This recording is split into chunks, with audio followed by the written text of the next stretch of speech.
Welcome to the Battlefield Show. I am Scott Gibson, your Commander-in-Chief, guiding you through the battlefield of life. You know what you're here for, no more messing about. Stick the tape in, hit the track, onwards!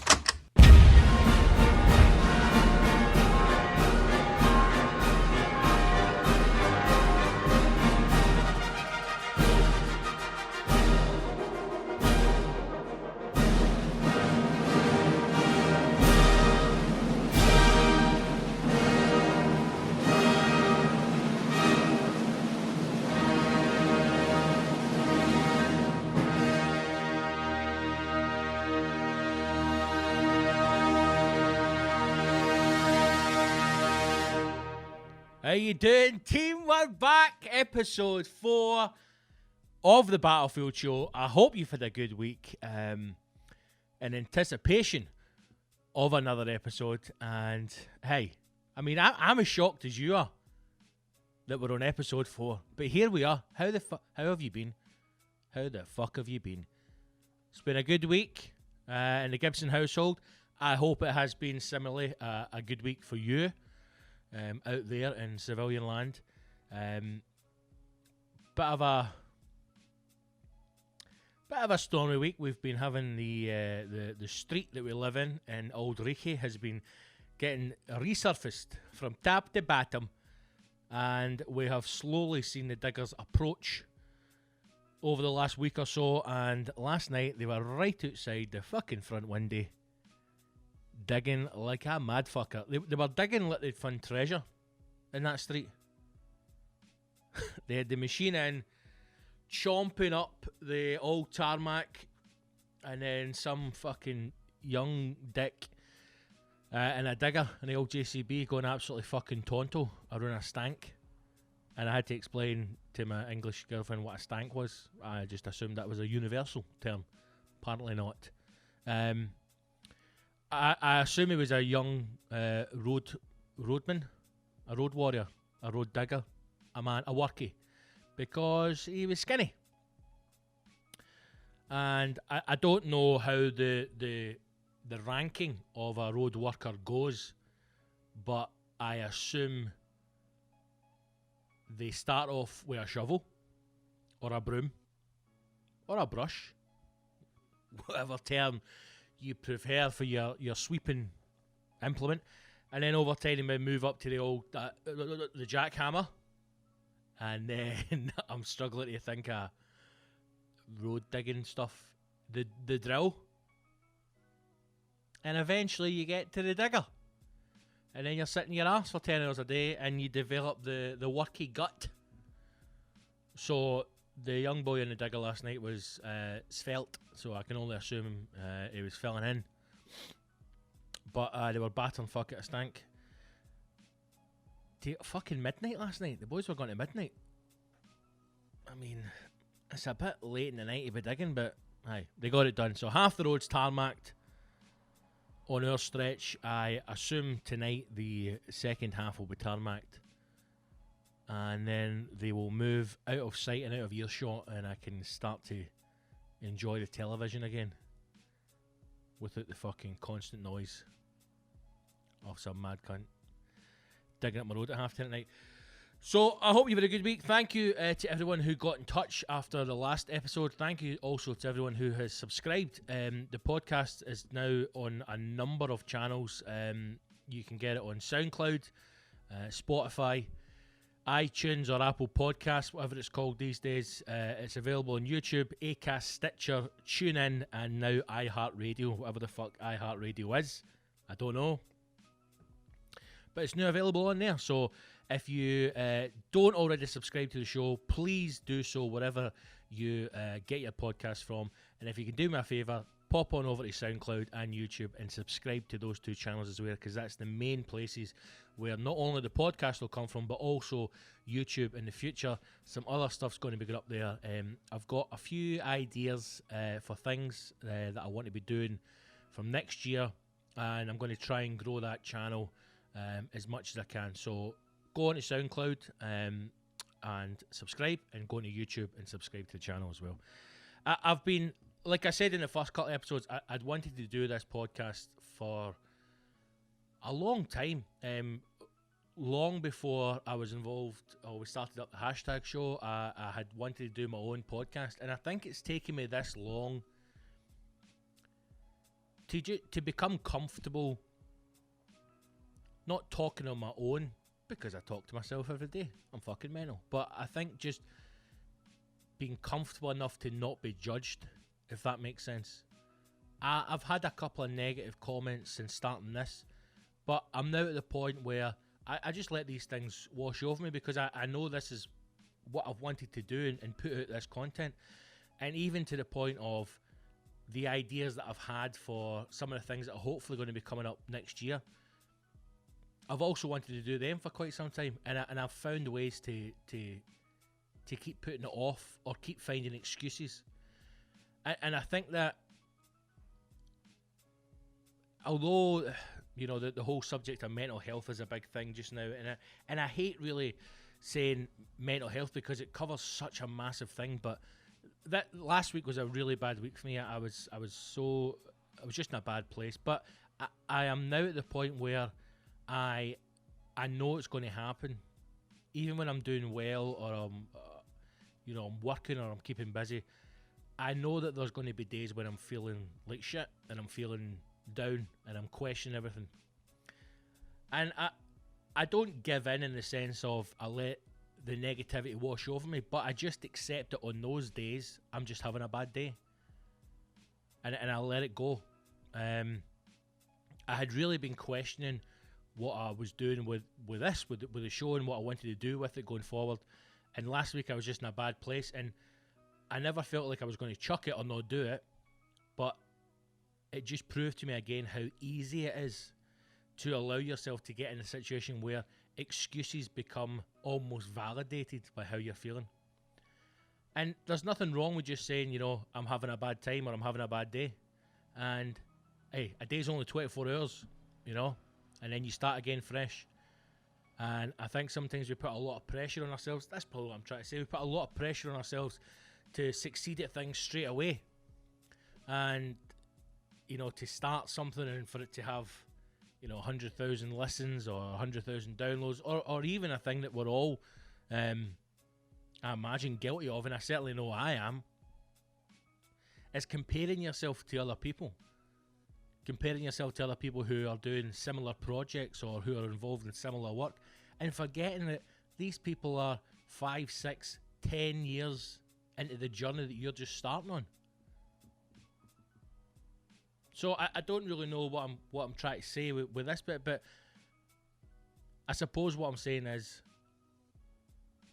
oh god, I was going to say it's okay and it'll be okay. How fucking wanky is that? But what I'm saying is it's okay to have a shit time, you know?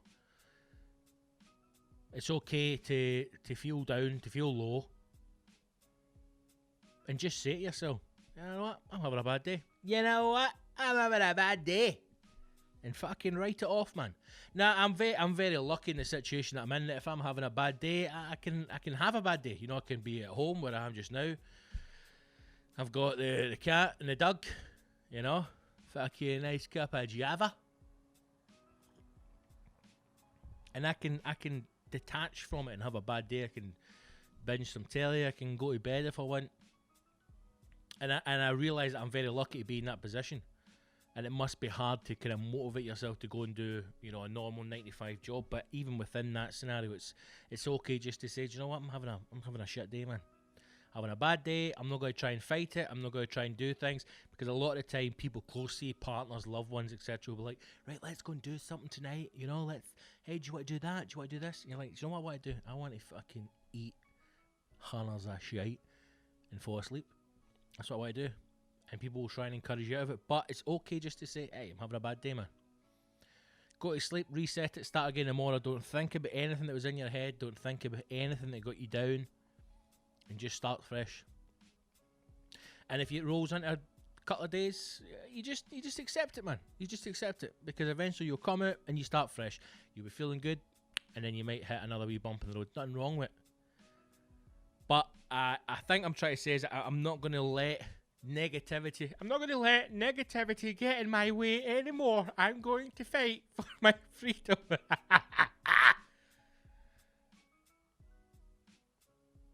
So, hopefully, hopefully, it's happening, right? I'm fucking going to do it. I'm going to find the people who I need to help make it happen, and I'm going to make it happen because I want to do it.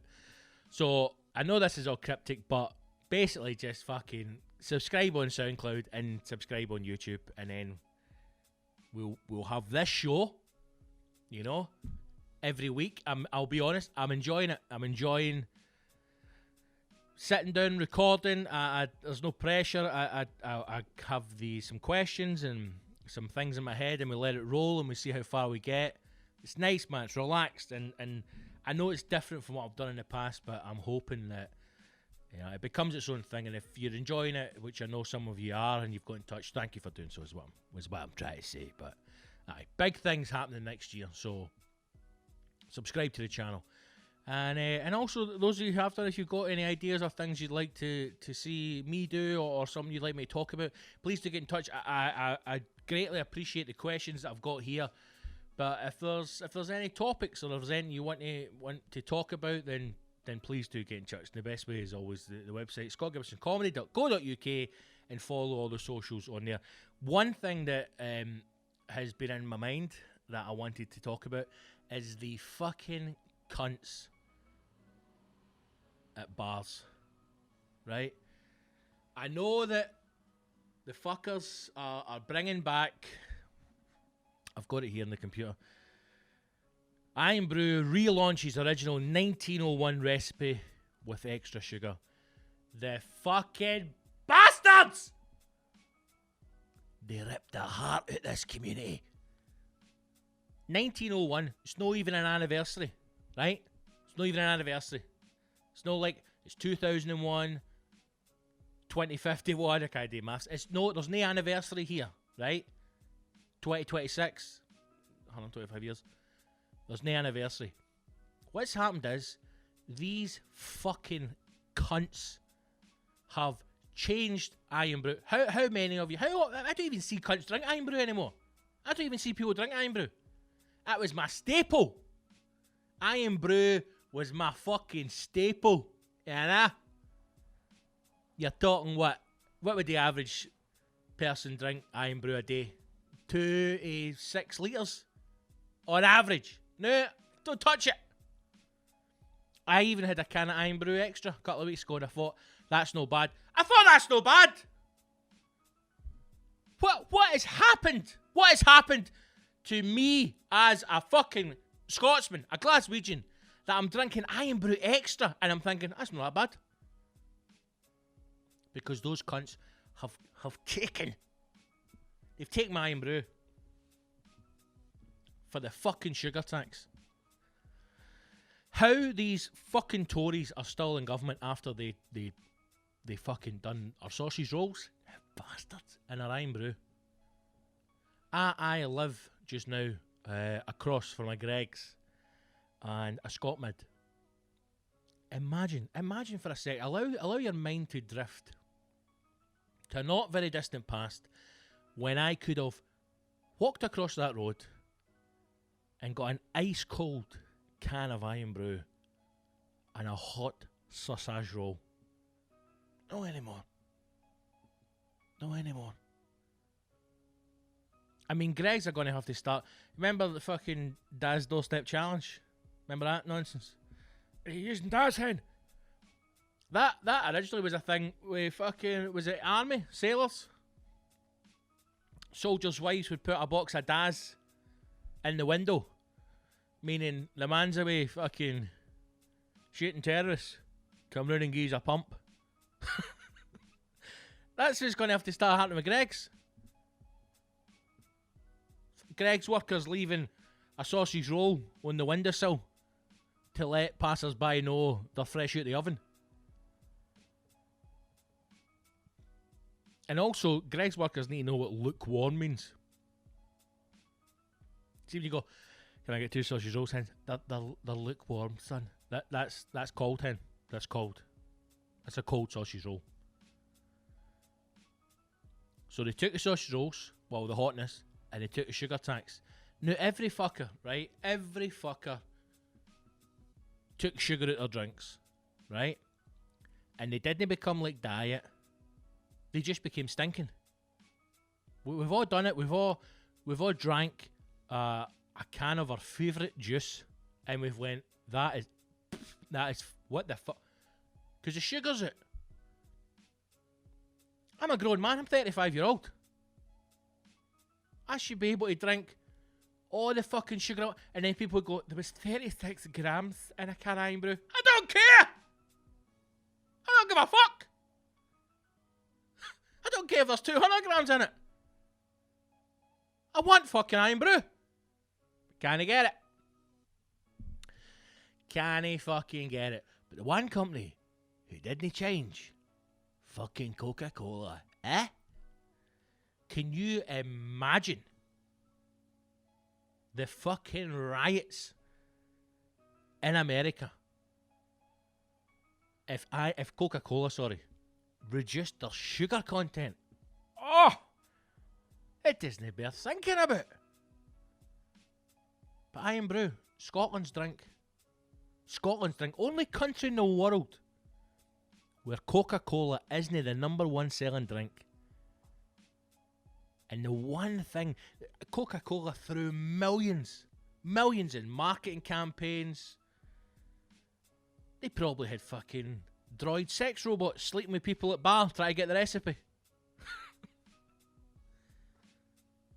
Sending their best men and women over. Spending years deep underground in Glasgow. You know, going back to Atlanta to report back to the guy going, it can't be done, boss. It can't be done. We've tried everything. We've tried giving it out as free. They still drink this orange fucking bastard drink. All those years, Coca-Cola dominating the world. Apart from Scotland, this tiny country. And the one thing that brings us down is the fucking Tories. Bastards! It says here that Irn Bru 1901 is based on a prototype recipe first created more than 100 years ago, and it features loads of extra sugar. What's loads? Just no gain exact figures, no, just hunters. Aye, but how much? It's loads. What's loads then? It's just, loads. Bad news for your teeth. Get fucked. Good news for your taste buds. Exactly. You might remember that in 2018, Irn Bru halved its sugar content when the government introduced a sugar tax. Oh, we fucking remember. People were not happy. But bosses have said that the old school recipe will be like nothing anyone has tasted before, and we can get it. We can't wait to get our hands on it. The authentic old recipe was discovered in a handwritten book stored deep in the company's archives, and to add to the old-time experience, new drink will be served in a glass bottle. No, it wasn't. That's shite. No, it wasn't. There's absolutely no way the company who bought fucking bars and just happened to stumble across the old recipe in a handwritten book. Bullshit. That's fucking PR nonsense. The 1901 recipe has aged beautifully over the last 118 years, says Robin Barr, cunt, who unearthed the recipe. For a limited time, Robin, aye, we'll be producing a premium, old and unimproved Irn Bru 1901, just as it was enjoyed by our first fans. The 1901 version will cost £2 and it will be available from the 2nd of December. Christmas market. This is what they're doing now. Even if they just kept fucking Irn Bru as it was, I'd pay £2 a can. We all would. £5 for 2 litres? Course we would. Fucking hell, man. I remember a Fringe not that long ago. I got 48 cans of the original Irn Bru for my birthday. And I thought that will see me through the Fringe. And it lasted me 3 weeks. Fat bastard. Well, there you go. 1901. The original Irn Bru is available for £2 from December 2nd. So fucking snap it up.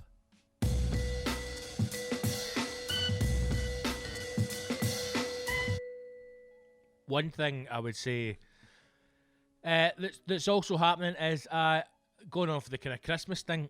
I saw some more Christmas adverts this week, and one that was actually, I don't know if it was Dogs Trust. I want to say it was, but it was one of the bigger dog charities anyway. And Jack Russell, easy to train. Wee Jack Russell had like a fucking Christmas scarf and a hat on. Now, there are people out there, and maybe I've not seen it as much, but I don't know if that's because I took a lot of fucking heavy douchebags off of Facebook and Twitter, but there are people out there who will still get dogs for Christmas. They think it's a good idea to buy their kids a dog because they were raised with a dog and they want to blah blah blah. And I think it's a great idea. I wish I'd had a dog when I was young, but obviously I've got the tour manager now and we're very happy together. But if you're going to get a dog, man, just go to the fucking jail, right? Get a dog out of the jail. There's no point in spending hundreds and hundreds of pounds on these fucking designer dogs. Just go to the jail, man, right? There's loads of dogs out there that need a good home. And here's another thing, right? A lot of the dogs that are in the dog homes, they've maybe been through a shit time, or a lot of them have just, they've had owners that can't care for them, and they're just desperate for somebody to get them a home and love them. There's a lot of staffies in there, right? And I'll tell you right now, you will not get a better dog than a staffy. I go to a pet shop in Edinburgh called Dofo's, right? It's one of the best pet shops I've ever been in my life. The staff in it are incredible. They know their stuff. I went in when I first moved out here. I had to get some stuff for Murphy. I was talking to the guy about food. We had a 5-minute chat. He was telling me all about this raw food. Long story short, the wee man's been on that since we moved here, and it's the best thing I've ever done for his diet. So much better, more energy, healthier. Food's great. No any more expensive than what I was paying before. Yeah, but just a wonderful pet shop. And the guy in there has got this wee staffy, man. And some of you may have seen me tweet a picture of him a few months back saying that he was like head of my security. But he's an absolute wee cracker, man. And they're just the most placid, happy wee dogs you'll ever find, you know. And there's other ones in there as well that they just need a home, man. So if you are thinking about getting a dog for Christmas, man, just go to the jail first, right? The cat and dog home, and just talk to them. You know, register your details. If you can make a wee donation, make a donation. If you've got any towels or blankets or something like that, take them along with you, because they'll always need things like that. We've all got stuff lying about the house. And just have a chat with them. You don't need to go and see the dogs. Some people, I know, they get upset by it, but go in and talk to them. Tell them your situation, and they will know all the dogs that they've got, you know, and they will know what's best for the situation, and they'll probably know what to advise you on, because there'll be people who'll go and get, like, you know, a collie, and they live in a fucking city centre 4 floors up when the dog's in the house for 4 hours at a time. You know, they'll be able to advise you on what they've got that would be suited to your situation. And also any dietary requirements or things like that, or stuff like, you know, certain dogs aren't good with kids, or they're not good with this. You know, they'll be able to tell you all about that. And just go along. Before you think about spending all this money on these designer dogs or whatever's fashionable now, go to your local cat and dog home, go to Dogs Trust, and just talk to them and see what they've got. I beg of you. There's wee dogs. I've said it since day one. See if I ever made any money, like serious money, I'd fucking do Apollo Grady, man. I've said to the missus, I was like, if we make some cash, man, we're getting a farm somewhere, and I'm just having fucking 300 dogs. Obviously, the tour manager's top of the tree. Do you mean he'll like run the pack? You know, I'll have him sitting like on a throne, but just rescue dogs for the cat and dog home. I hate it when I get in there, man. I just want to take them all home with me. The last time we went to go and get the cat, we went to go and get Eric, and I was just walking around, just seeing him, man. I'm just like, oh god, I just want to take them. I just want to take them out for a cuddle, right? But seriously, if you are thinking about getting a dog for Christmas, consider going to the jail, go to the cat and dog home, and as well as giving the family a present, give the wee dog a present and get a good life. Get it out of the jail. Come on, it's Christmas. It's Christmas, guys. Think about it.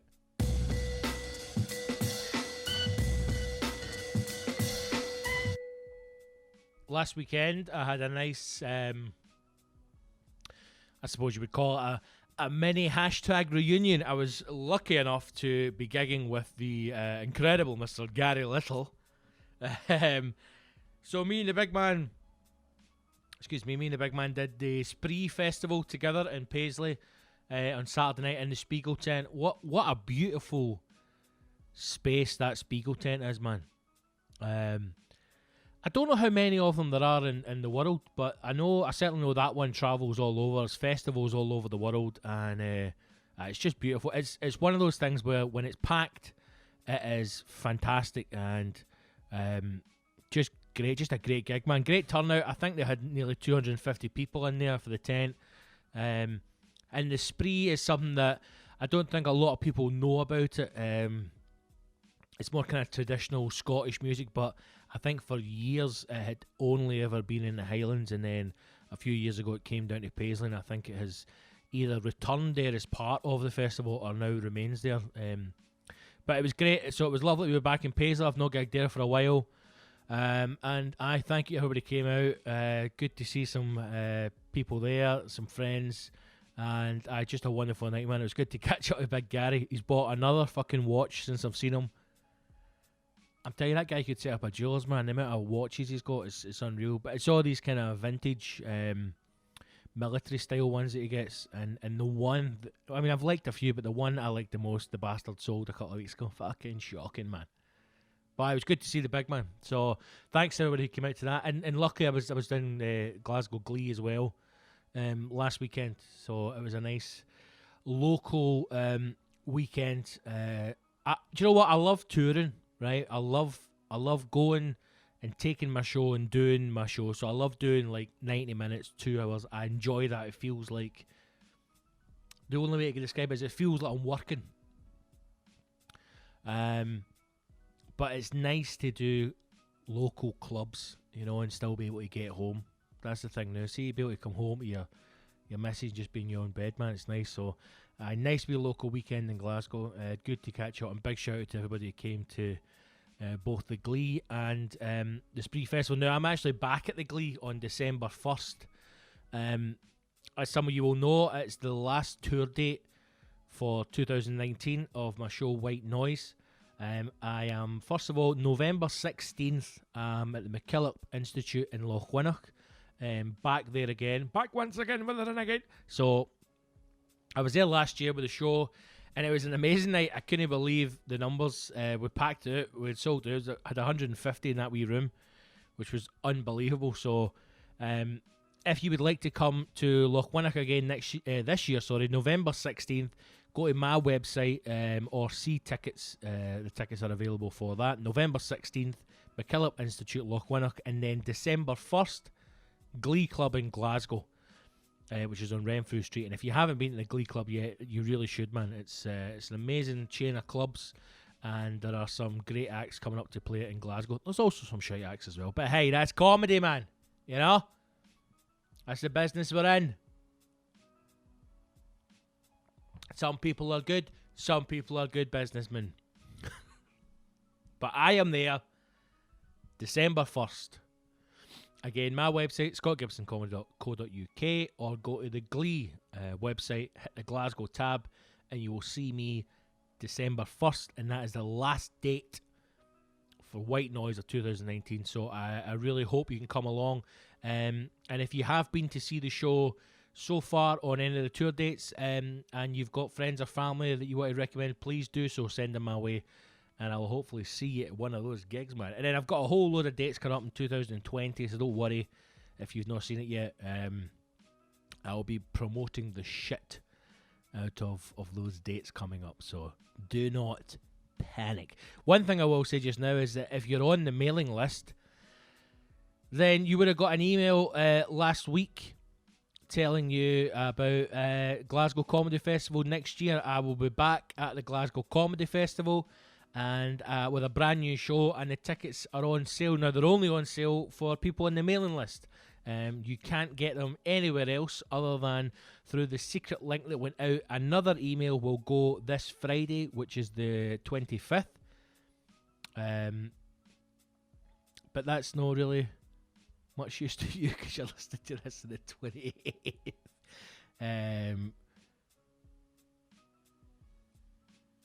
Another email will go out to the mailing list on...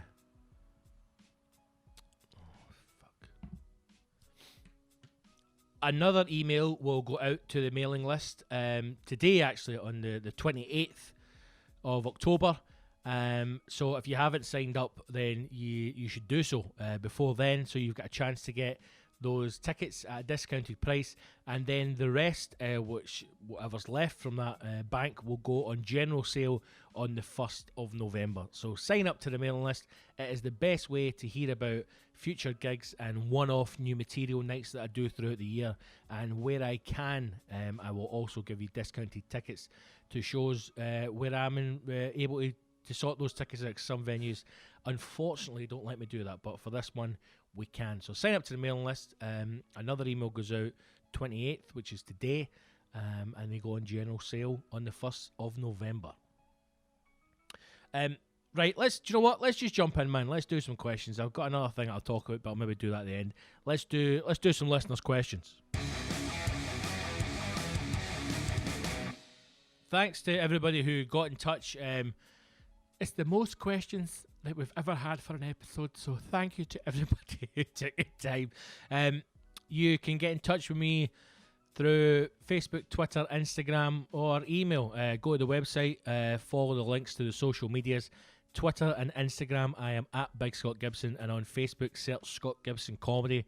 Drop me a message. I will tweet or post, usually when I'm going to record, and if you've got anything, stick it on there. And also, if there's anything a bit longer than the old 140 characters or whatever it is these days, go to the website. There's a contact page there, and you can drop me a longer message, and keep it, anonymous if you want. Oh, fucking hell, eh? I don't want you reading out my details. So let's just jump straight in on Twitter. Jackie Close, who is at whatever. Good fucking handle, Jackie. Good handle. Jackie has asked all about coffee. Is it a follow-on from last episode? Jackie's asked, making a coffee, is it sugar, coffee, milk, then hot water? Or coffee, sugar, hot water, then milk? Is it sugar? Oh, what order, right? So is it sugar, coffee, milk, then hot water, option A? Or coffee, sugar, hot water, then milk, option B? Obviously it's B, Jackie. Obviously it's B. You go kettle on. Here's the process, Jackie, right? Listen in here. Kettle on, mug out, or cup of your choice out. Right? Spoon ready.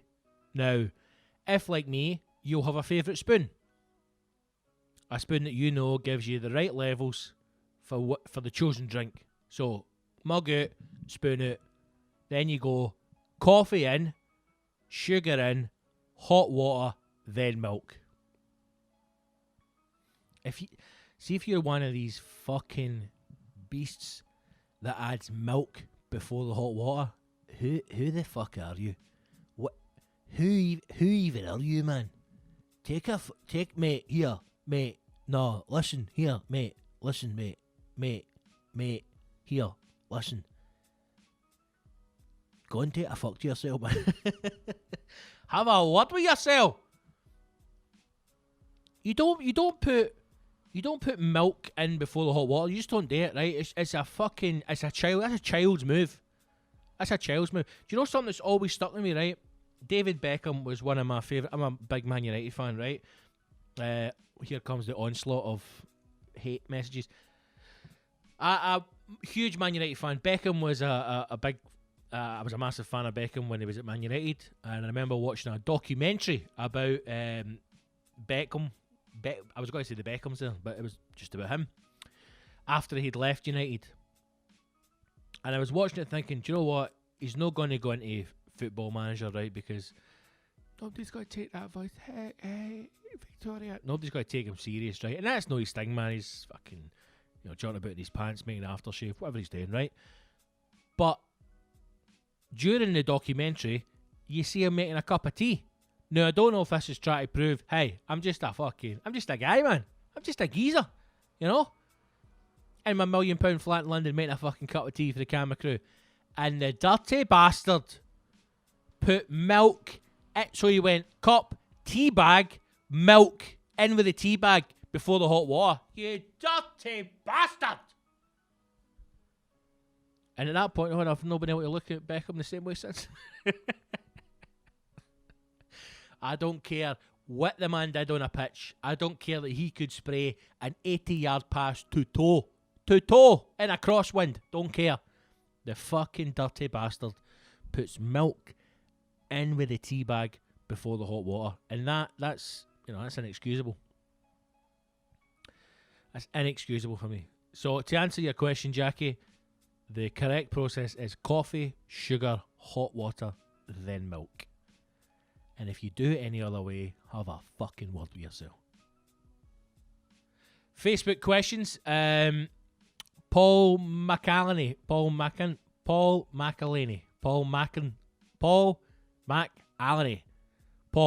tell me how to fucking say your name properly. But Paul has got in touch on Facebook.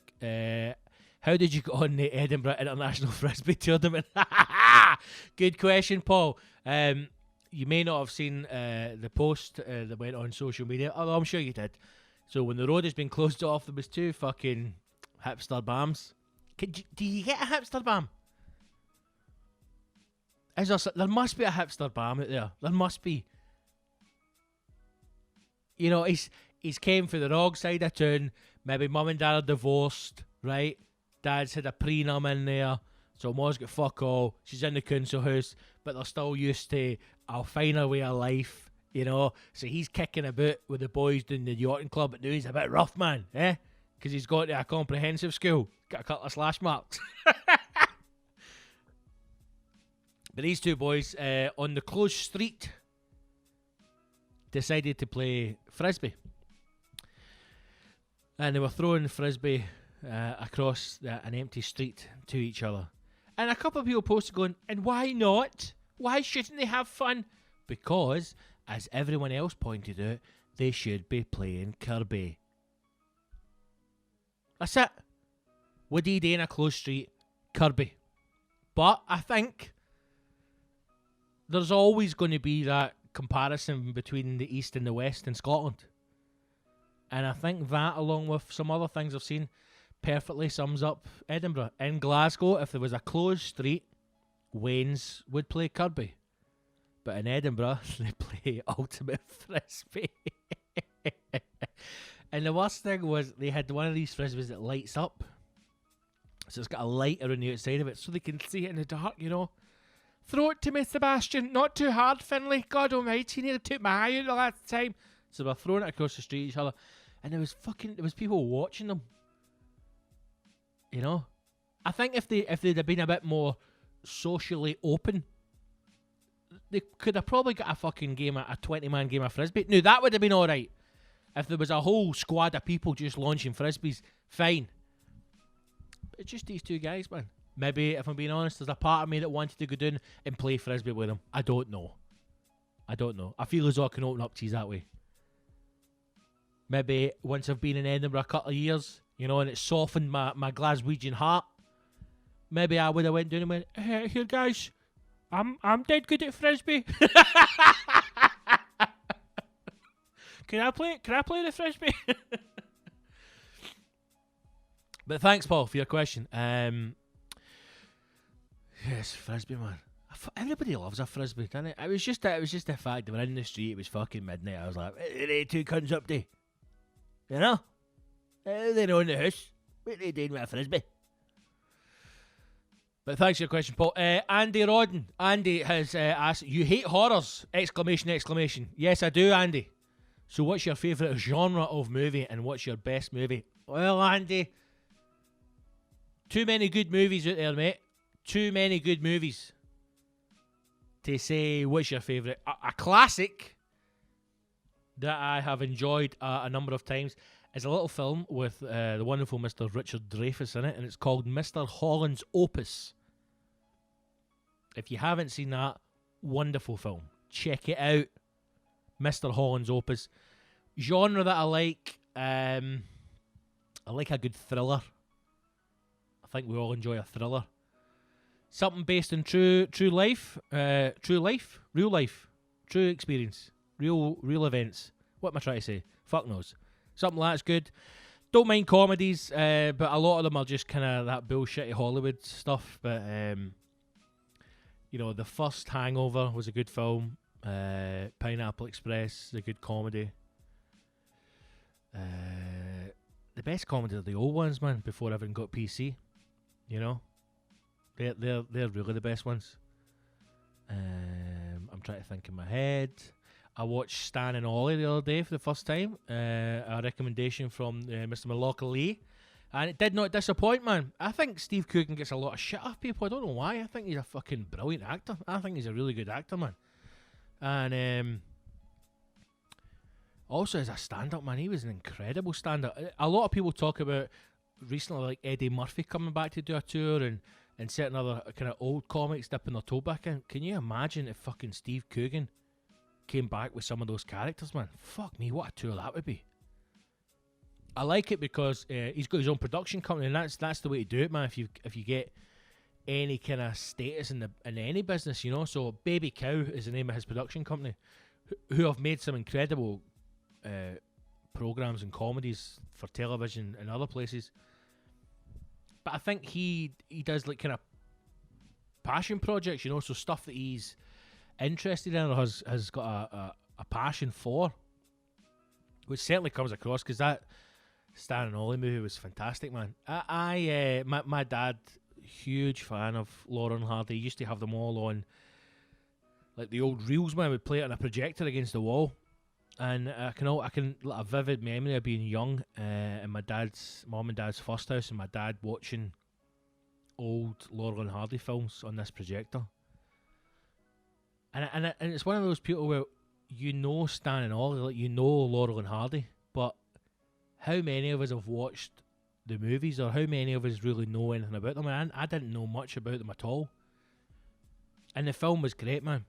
The film was great, and it was nice that I think that it took a point in their life and focused on that. So it didn't do the kind of, you know, we're going to tell the full story of Laurel and Hardy in an hour and a half. You know, like, here's them when they were young, here's how they got together, here's how they started. They just took this point in their life when they had done their last movie and they were doing this tour of the UK, which they had hoped would give them enough that the film company in America would produce one more film for them that would kickstart their careers again, as they're both in their 60s by this point, or late 50s anyway. And there was a couple of points in the film that I really like, when Laurel was coming out of a meeting at one of these production companies. I think it was Fox. And he's basically just palmed off, you know, and told he's kind of too old, if you like, or Laurel and Hardy are too old. And he stops outside in the street. There's a billboard, and I think it's Abbott and Costello. And they're obviously the young, you know, the young up and coming ones. And there's a bit later on as well when they talk about Charlie Chaplin and another couple of the guys who were around at that time. And Laurel says to Hardy, you know, that their films will live on and people will still enjoy their movies. And it's odd to think that you know, even though I'm sure he meant it, that's the only one that's become true. I mean, people know who Charlie Chaplin is, but I don't know how many of us would sit down and watch a Charlie Chaplin movie, whereas you would sit and watch a Laurel and Hardy movie, you know? And I suppose it's like a lot of things in other businesses, and it's certainly, obviously, comedy is the closest one to me, so it just makes me think a lot about comedy when I was watching the film and thinking that we are so quick in every industry, whether it's comedy in my industry, music, theatre, cinema, acting, whatever it is, to always be on the cusp of pushing the new talent, and we forget about those who have gone before us. You know, arguably in an even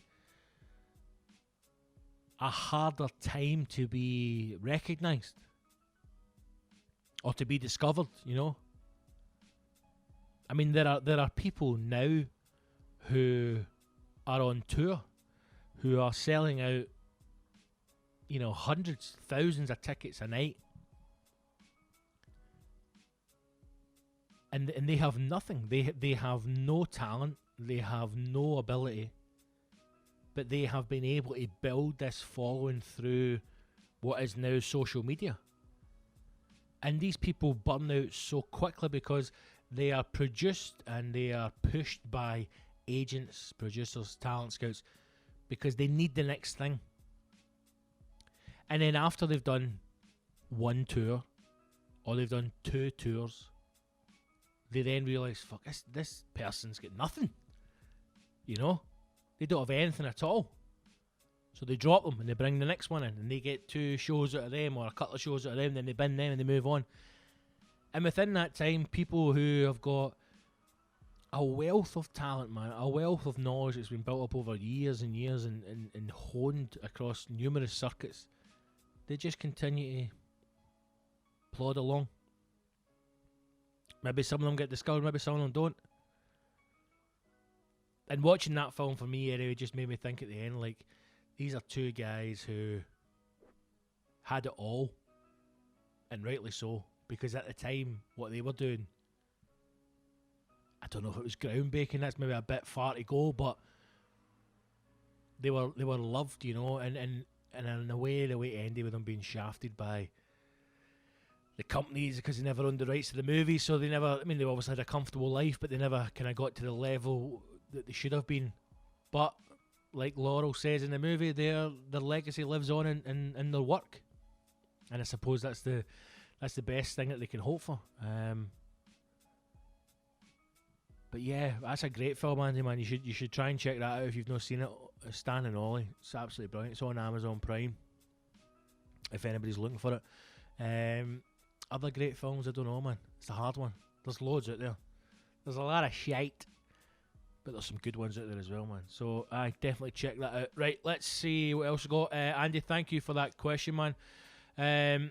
Instagram, Stephen Harry Wilson has asked, are you watching Drag Race UK? Stevie, I've watched 2 episodes, mate, and I've had to stop. Now, I may go back to it. I don't know yet, but it's a fucking heavy switch from the American one, man.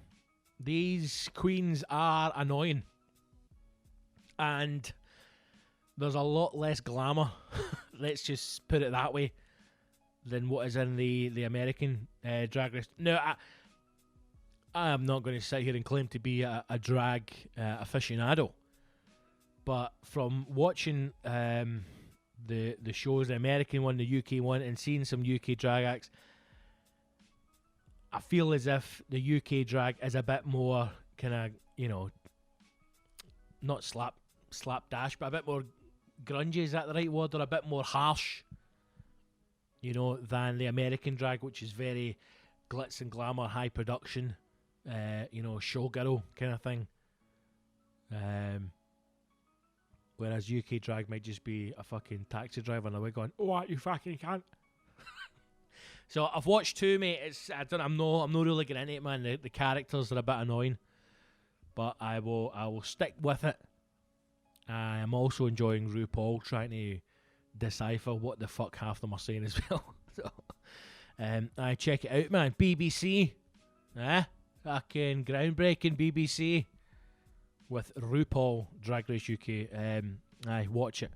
I'm not into it yet, mate. I want to be, but I'm no into it yet. But we'll see how we go. Right.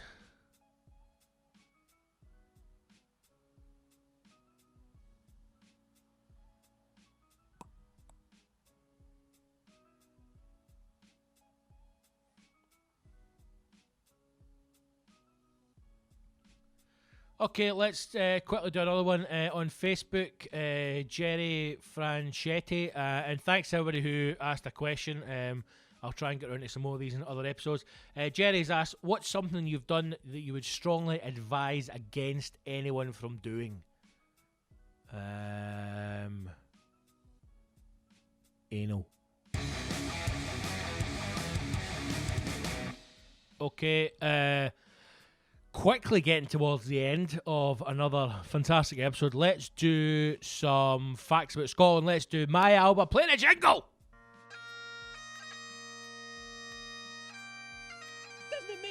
to be Scottish. Okay, couple of facts for you this episode. I'm sure we're all, I'm sure our knowledge of Scotland is growing every time, you know? Absolutely growing. Hey, am I struggling to find interesting facts of Scotland? Not at all, man. There's hundreds of facts about Scotland. Here we go. Fact 1. Scotland has approximately 790 islands, 130 of which are inhabited. What? 790 islands. Here's the thing, right? How big does a clump of land need to be for it to be classed as an island? Or is it just, you know, if there's like a mound that you can stand on in a river, is that an island? Because I know when you got like way north, like fucking way north, there's hundreds of wee islands off the coast, because all the farmers used to have islands, didn't they? That they go and stick their sheep on. They did. I don't know why I'm laughing. They'd take the sheep, you know, stick them in the boat, row the boat out to the island, and fuck the sheep on it. No, fuck it. Put the sheep on the island, let them fucking grow, and then come back over and fucking pan their Scotland. But they all had islands, wee islands. Like, if you meet anybody who's like, my family's from fucking Ochtenshire. If there's anybody who's got family up there, they've all got land. They're all landowners. And when I say land, they've got a wee fuck off island somewhere that they pap their sheep on. They got 130 of which are inhabited. That's impressive, man. I mean, do they all have names? I imagine they do. Tams Island, Davies Island. I wonder what was the smallest island with the least people on it. And does inhabited mean like cunts, like people? Or is it like, there's 5 puffins on this island? 790 islands, 130 of which are inhabited. Fact 2, the shortest scheduled flight in the world is 1.5 miles long. What? From Westray to Papa Westray in the Orkney Islands of Scotland. The journey takes 1 minute 14 seconds. That's got to be fucking nonsense. That's got to be nonsense. 1.5 miles long is the flight and it takes 1 minute and 14 seconds. Here, somebody wants to get fucking Extinction Rebellion up there. Eh? Westray to Papa Westray, 1.5 miles. Fucking up yous go, lads. Somebody get in touch with them. Get on their fucking socials. You know? Even though I don't imagine they're online. You know, because obviously they've not got handheld electronic devices. Because how would they charge them? Suppose they could have a wind turbine in the Extinction Rebellion headquarters. Maybe somebody's peddling out. Maybe they've got a bank of hamsters battering through a wee ball in order to power all these electronic devices. But tell Extinction Rebellion they need to get themselves to Westray in the Orkney Islands and start superloading themselves to fucking planes. 1 minute 14. Even the flight to Belfast, Glasgow to Belfast, is a ridiculous flight. It literally climbs, then it cuts the engine, and you fucking free fall into Belfast. Which is probably the best way to arrive in Belfast. Ah! So there you go. Fact 2, shortest scheduled flight in the world is in Scotland. 1 minute 14 seconds. Fact 3, let's introduce you to someone. This is a guy who I never knew. A gentleman called Kenneth McAlpin. Born in 834, lived to 858. Hey, they didn't fuck about back then, you know. Short lives, in and out. You know? Didn't have all these modern distractions. Like social media, Netflix, you know. People could get in and out. They could live a whole life in 25 years dead. Kenneth McAlpin, the first Scottish king. Crowned as the first king of Alba, uniting both the Picts and the Scots for the first time in 843 AD. considered to be the founder of Scotland. There you go. How does that work? 843. He was born in 834. Was he? So what? He was 9. He was 9 when he was crowned the first king of Scotland. This doesn't make sense, man. They didn't crown in Waynes. Maybe that's how they done it back then. Maybe they were all full of whiskey, out of their nut, going, hey, who wants to be king? Fucking wee Kenny. Here's wee Kenny, man. Fucking wee Kenny. Kenny's like, I'm 9, you cunt. What am I going to fucking join the clans, Kenny? There you go, Kenneth MacAlpin. 834 to 858, crowned the first king of Alba, founder of Scotland. Fucking God bless you, Kenny. God bless you. Right, here's your facts, man. Fucking absorb them and feed them into the valleys of your life.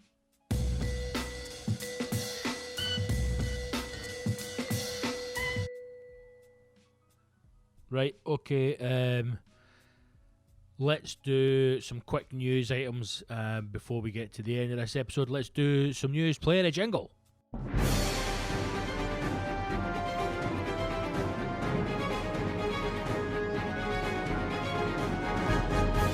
Today's headlines. Mother draws eyebrows on baby. And fat cat can't be arsed. As always, tackling the big news items. Couple of quick news stories this episode. I am looking at a picture just now of what looks like Dr. Evil. But let me just read you this headline right now. This is from the Metro, obviously a reputable news outlet. What will cost you a staggering fuck all to read their newspaper. New mum draws eyebrows on newborn to teach her not to fall asleep at parties. I mean, there are so many questions that come off the back of, and this is what I love also about journalism nowadays. You have, under every single fucking news story, you will have someone's name and then their wee picture, and a lot of the places now will direct you to their like social medias because they want the journalist to become famous. Richard Hartley Parkinson, I mean, what a fucking name. Richard Hartley Parkinson is the I mean, could we even call him a journalist? Imagine studying all the great journalists throughout the world, throughout time, that have covered some incredible news stories. And Richard Hartley Parkinson, who not only is writing for the Metro, has been asked to write a story about a mother drawing eyebrows on her newborn baby. Now, we will read on, and I hope that it ends with the child being taken away by social services to be raised properly. A new mother joked that she drew eyebrows on her sleeping six-week-old daughter. Wow. She drew eyebrows on her sleeping 6-week-old daughter to teach her a lesson for later in life. Danielle McSherry Shee, that's not a real name, Danielle McSherry Shee, 27 from Fife. Of course she's for fucking Fife. I mean, I don't need to read. Do I need to read any more of this? How can the headline not just be mother for Fife draws eyebrows on baby, and then that's it, we'd move on with this story? Danielle says she was desperate to see what Isabella would look like if her eyebrows were visible. Why? Why are you desperate to see that on a 6-week-old baby? Also, wait until the baby's asleep, and you're hoping that it'll teach her a lesson not to fall asleep at parties. It's probably going to make her never fall asleep again. It's going to be terrified. Whipping out her makeup powder, The stay-at-home mum said she was left in hysterics when she saw the bold new eyebrows. She shared the picture on Facebook, joking that she was teaching Isabella not to fall asleep at parties and receive a bit of mixed reaction, with some accusing her of child abuse. I mean, I don't know if it's child abuse, right? Because I think you're maybe diluting poor people who have been abused, but I think when the midwife comes in to see you, Danielle, she's maybe going to have a couple of things to say. Are you feeding her properly? Yes, I am. Everything okay with changing nappies? Yeah, I'm coping. I'm dealing with this. Are you still doing her makeup and drawing eyebrows when she sleeps? I've stopped that now, hen. I've stopped that now. The new mum said Isabella has really fair hair. She's a baby. She's really fair hair and basically no eyebrows. So I thought, I know what I'll do. I'll fucking draw eyebrows on her. Daniela says, I've always wondered what Isabella will look like with eyebrows. You've always wondered? She's 6 weeks old! She's 6 weeks old! She's going to get eyebrows. Right? It's not a doll. It's not like you've bought a doll and you've not had the money to buy the next model up that's got eyebrows. She's going to get fucking eyebrows. They're weighing 6 weeks old. What is wrong with people? What is wrong with this world? That somebody has went, I wonder what my Wayne will look like with eyebrows. Give it a month in. And then the madness to then actually share those images on Facebook as if you're not going to get abuse. Danielle goes on to say, and one day a wave of inspiration came over me. I'd probably say it's depression and loneliness. A wave of inspiration came over me and I had to draw them on. She had to draw them on. She could go not a moment longer with her lovely, perfect little 6-week-old baby, a wee bundle of joy. She had to draw them on. I used my powder and just lightly drew on symmetrical eyebrows. Well, at least they're symmetrical. At least they're symmetrical. And the thing is as well, the picture that they've put up with this Wayne, so it's a baby, right? It's a boxing glove with a face with cracking eyebrows on it. You know that isn't the only pair of eyebrows she drew on her. You know that Wayne had blusher, lipstick, fake eyelashes on, all sorts of different styles of eyebrows. There's probably a whole folder in her phone that this Wayne fucking done up, looking like Cher on a night out. My friends and I haven't stopped laughing. It is a photo I will keep forever, and I might even put it on her 18th birthday cake. I'm sure that by the time she's 18, she will be with her new family.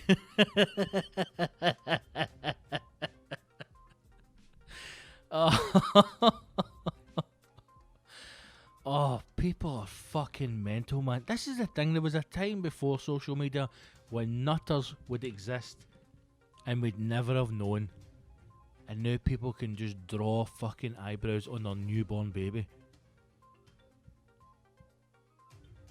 She adds, everyone found the photo as funny as I did. However, some people commented saying it's child abuse, which made me feel like I had done something wrong. You fucking drawn eyebrows? That's fucking 6-week-old! But I didn't put my baby in any danger, and other mums in the Facebook group defended me. Now there's a Facebook group you want to be part of. There is a that is, stick a kettle on, get a pot of coffee, let's go through these comments. That must be brutal. Danielle finishes by saying, I would probably do it again because it is that funny. I mean, is it that funny? Alright, you've drawn eyebrows on the Wayne, fair enough. Really, if you do it again, it's not going to have the same impact, is it? Where do you stop? You know? Eyebrows, eyelashes, lipstick, blackface. How far are you going to push this, Daniel? Fucking hell, man.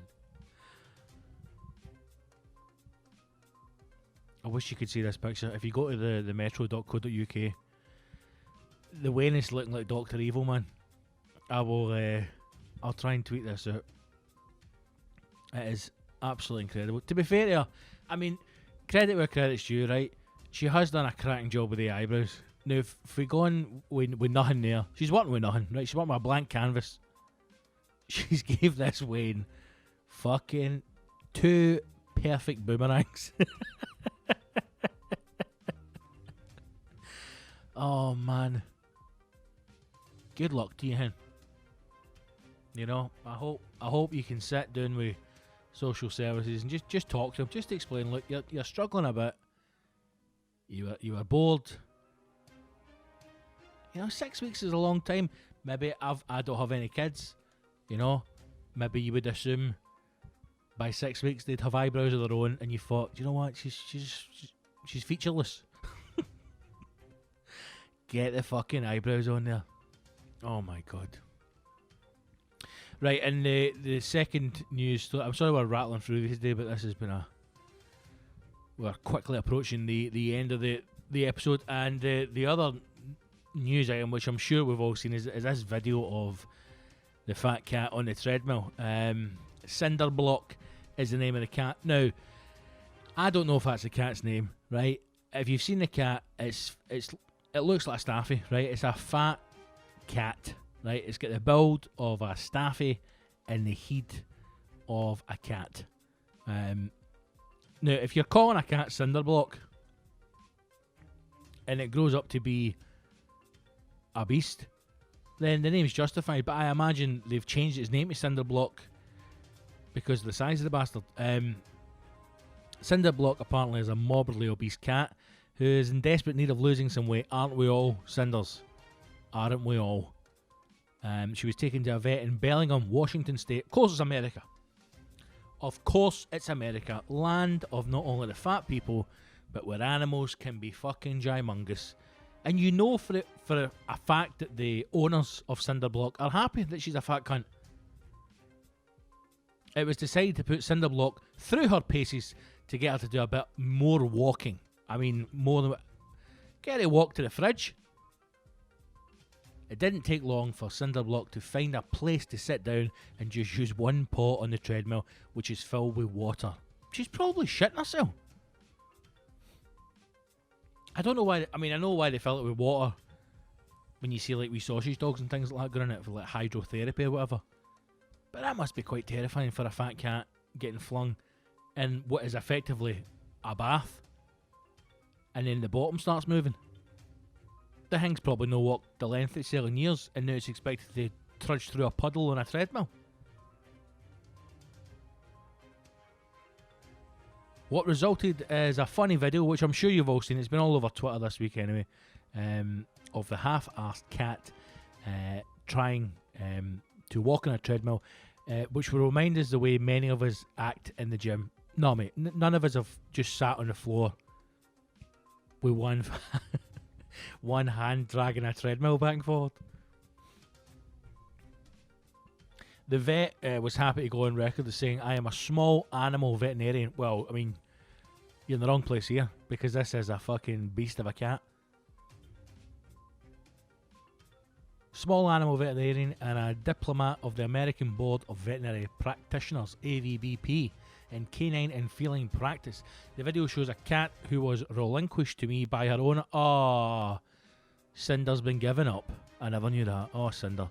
Cinder the cat, also known as Cinderblock, is a morbidly obese cat who is now on a weight reduction program, which includes an underwater treadmill.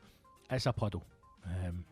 Let's not go much further than that. Cinders, do you know what, hen? I'm sorry. I feel bad now. I thought you were just a fat cat. Some old woman has hid you in the house and they've been giving you treat after treat after treat, and they've allowed you to get to the size of a small Staffordshire Bull Terrier. But what's happened is some bastard has relinquished you. They've handed you over and you're on a strict... This could be a reality show. Cinderblock. Well, Cinders, I hope that you maintain... Again, this is for the same guy, Richard Hartley Parkinson. You need to give up, mate. The dream of writing for The Guardian is long gone. You've written about a Wayne with eyebrows and now a fat cat. Fucking hell. I don't think these two news stories are going to be one for the scrapbook. Well, Cinders, I hope that you maintain this puddle treadmill situation that they've got going here, and you can live a long and happy life. Maybe get you maybe get you on the raw diet, you know, get you on the good gear. Maybe they need to start putting the food bowl slightly further away than it is currently. Get you to possibly walk into the kitchen to get fed, or another room. Or maybe, Cinders, go under the knife. You're American, get yourself down to LA, bit of lipo, cut some of that fat out. We'll have you looking like a Jack Russell in no time. There's your news stories for this episode. A short and sweet one, but you know, it's either these two wee happy things, or we need to start delving into the world of Brexit, and we're not ready to tackle that nonsense right now because I'm fucking sick to death about hearing it, as many of you are. So for now, we will stick with babies having their eyebrows drawn on and a fat cat. There's your news. Okay, team, that is us. That is the end of another episode. Thank you so much for everyone who has listened and subscribed. I'm trying to kind of build this up, and the numbers so far have been amazing. I did not expect the response that I've had, so thank you so much to everybody who has not only listened to the show, but who has got in touch to comment on the first couple of episodes. Is greatly appreciated, and I thank you for your support. But we are trying to build this and get it wide, so if you do listen to it, if you've enjoyed it, please subscribe. If you go to the SoundCloud page and subscribe on there, and also subscribe on YouTube. Like I said, there are some things in the pipeline that I want to be doing that are going to come up towards the end of this year and the start of next year. So we really want to build those channels. If you know anyone who would enjoy the show, ask them to subscribe and share it where you can. The podcast is available across a number of different platforms: SoundCloud, Spotify, Apple Podcasts, iTunes, the usual places, and you can get it on Acast, Stitcher, iHeartRadio, TuneIn, and of course YouTube. So if you have listened, please subscribe on whatever channel you listen to and share it where you can. There are a couple of things coming up that I need to punt. November 3rd, which will be the coming Sunday, actually, I am back in Glasgow at the Classic Grand doing new material. I will be there running through some bits and pieces, some new ideas, reworking some old stories. If you've been to one of the new material nights before, you'll know it's always a great night. Tickets are available from that. Go to my website, scottgivesoncomedy.co.uk, if you'd like to come along. November 3rd at the Classic Grand, a lovely wee Sunday sesh. November 16th is a tour show, Loch Winner from the Killip Institute. Again, tickets are available from my website or from C Tickets. And 1st of December, Glee Club in Glasgow is the last tour date of White Noise for 2019. Again, tickets on my website or the Glee Glasgow's website. So I hope you can come along to one of them. Go along, sign up to the mailing list. It's the best way to hear about all future stuff and these kind of one-off special new material gigs. And where I can, you will get some discounts flung your way. So thank you so much for listening. Episode 4, I can't believe we're at episode 4 already. Thank you to everybody who has subscribed. Please do so. If you've got any questions for the next episode or future ones, get in touch. Go to the website, follow me on all the social medias, and I will speak to you soon and hopefully see you in the battlefield. Have a good one. Onwards.